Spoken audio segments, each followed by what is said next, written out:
नमस्कार जय जगन्नाथ आपण समस्त को आ गोटे नुआ वीडियो रे वेलकम। आज रे वीडियो रे आमे डिस्कशन करबा जे ओएसपी आरबी रो जॉइनिंग को नहीं कोन रहिछि नुआ अपडेट।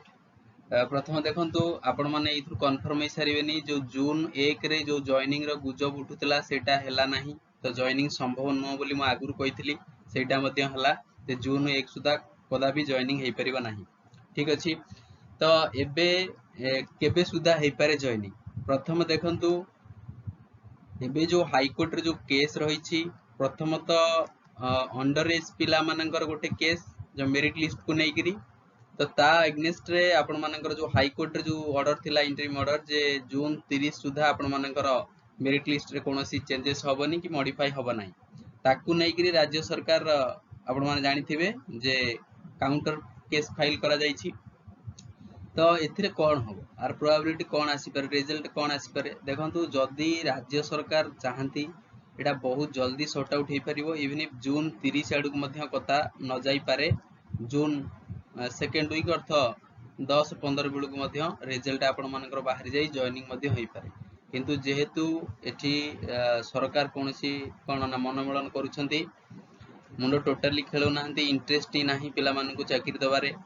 दुनिया सब केस चलती देखो जे कौन रिक्रुटमेंट हो तार केस चलती आपण माने फॉरेस्ट गार्ड टा आरंभ करी पीएमटी ड्राइवर है कि आपण मानकर ओएसपी आरबी सब प्रकार जते सब वैकेंसी आसी प्राय तार केस चलती बुझी पारिले। तो निश्चित भाव में डेरी प्रोसेस लॉन्ग प्रोसेस रही। जून 30 पर कौन जॉइनिंग संभव कि देखो जून मंथ रे आपण मानकर रथ यात्रा है, तो विभिन्न प्रकार अपकमिंग सब वैकेंसी जो आसीबा को जाउछि तार रिलेटेड तो प्रॉब्लम रही। प्रथम तो हॉलिडे गुरा बहुत रही आ कोर्ट पाखरे कहया गले आपनकर 3-4टा डेट रही जोटा कि 3 तारिख हला 4 तारिख आ गोटे 10 पाखापाखि आ गोटे 13-14 भलिया। तो एथिरे जदि आपनकर सुनानी हेई तो जदि फाइनल आउटपुट किछि बाहरला ताहाले आपण मानकर जॉइनिंग मध्ये हेई जाई पारे, बुझी पारछंती।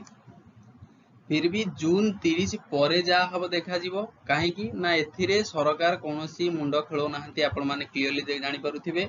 तो जदि आपण मानकु गोटे सलाह दिया जाउछि जून 30 जाय आपण माने टिके एते दिन हला संभाळिलेनी निजु टिके संभाळि के रखंतु, नले ता परवर्ती समय रे स्ट्राइक करिया पड़िबो, सरकार को उठिया पड़िबो, सरकार को निद भांगिया पड़िबो, ताहाले जाय आपण मानकर जॉइनिंग हबो।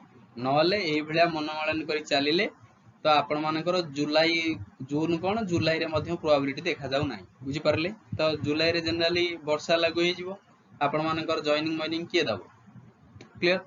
तो से जून 30 भितरे जॉइनिंग हेई पारे जदि सरकार चाहंती।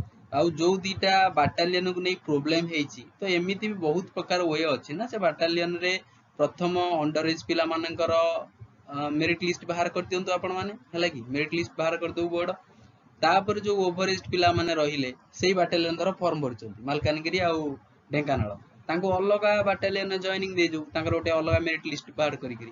तो एथि तो एमिति भी नुह ना समस्त सेही गोटे बाटालियन चाहूछंती, तो एमिति समस्त को गोटे जॉब दरकार ना नहीं। तो आ गोटे कथा जे आपण मानेको मध्यरु बहुत पिला जो केस ही करचंती अंडर एज पिला माने तांको पई भी किछि प्रोबेबिलिटी डेरी रहउची। कहीं डेरी हो जदि आपण माने अंडर एज पिला माने मेरिट लिस्ट नै केस न करि थांते हुई तो एबे सुदा जॉइनिंग हे सारी थांता। से कोन केमिति जॉइनिंग करतना सेटा तांको ऊपर डिपेंड हितांता, बुझी पारले। जेहेतु आपण माने केस करि दैचंती और केस करिवा भी कथा आपण माने भाबिले कि हमु काटि दिया जिवो, बुझी परचंती। तो केस हे जाईची तो चलिबो। तो जून 30 जाए आपण मानकु वेट करिया पड़िबो। जून 30 पूर्वरु काई ना काई प्रोबेबिलिटी लागुनी जे ओएसपी आरबी रो जॉइनिंग हेला भलिया। एबे भी सुनंतु जून 2 तारिख आज हे गला, जून 1 रे तो जॉइनिंग हेलानी।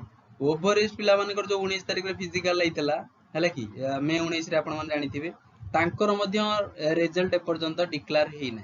तो प्रोसेस केते स्लोली चालुछि आ एथि पई किए भी दाई आपण माने टिके चिंता करंतु।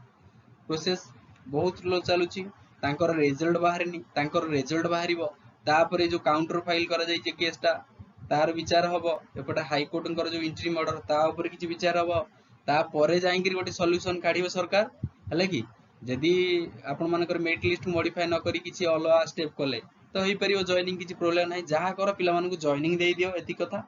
बहुत दिन हेलानी पिला माने वेट कलानी, टाइम भी जाउछि धीरे धीरे से माने अलगा किसी प्रिपेयर करिया लागुचंती प्रिपेयर भी करि परिबेनी बुझि परचंती। तेणु सरकार गोटे निवेदन अनुरोध रहइबो जे जेते दूर संभव आपण माने केस को सॉर्ट आउट करी पिला मानकु जॉइनिंग दियंतु।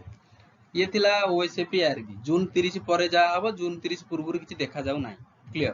तापरे पीएमटी ड्राइवर ये बहुत डिले अछि हला कि से जुलाई भी हेई पारे जुलाई लास्ट वीक हेई पारे कि जुलाई मिड ऑफ जुलाई हेई पारे कहि होउनी किछि। पीएमटी को नै कोनोसी कथा एठी देखा जाउ नाही। विभिन्न प्रकार रिक्रूटमेंट एबे चलिबो हला कि तो ये रिक्रूटमेंट रो फिजिकल केबे हबो सेटा भी अनिश्चित काल पे रहि जाइछि बुझि परिले। तो पीएमटी रेडी को नै कोनोसी किछि अपडेट नाही। आपण माने जस्ट वेट करिया पड़िबो जो माने कट ऑफ रेंज रे आछुंती प्रिपरेशन करंतु जानुचंती आपण मानकर सरकारंकर कार्यशैली केमिति चलीछि सब प्रोसेस डिले होउछि तो आपण मानक बाध्य वेट करिया पड़िबो। तण पीएमटी ड्राइवर जुलाई आडू जा आसीबो फिजिकल डेट जून भीतर प्रोबेबिलिटी लागू नाही क्लियर। तो आपण मानकु ही वेट करिया पड़िबो आउ किछि नाही। तो जून 30 पर जदी किछि न होउछि ताहाले बाध्य होई ग्राम स्ट्राइक की ओल्हेबा कोन होउछि देखा जिवो ठीक अछि। तबे थैंक यू जय जगन्नाथ। जो माने नुआ अच्छा चैनल जोड़ी हे जो चैनल को सब्सक्राइब करी वीडियो को लाइक कर दबो हला। आउ ए जाय जो माने टेलीग्राम रे जॉइन करिनो टेलीग्राम रे जॉइन हे जाओ सब नोटिफिकेशन आपण माने पाई परिए फ्री पीडीएफ मध्य मिली परिबा आपण माने। Thank you.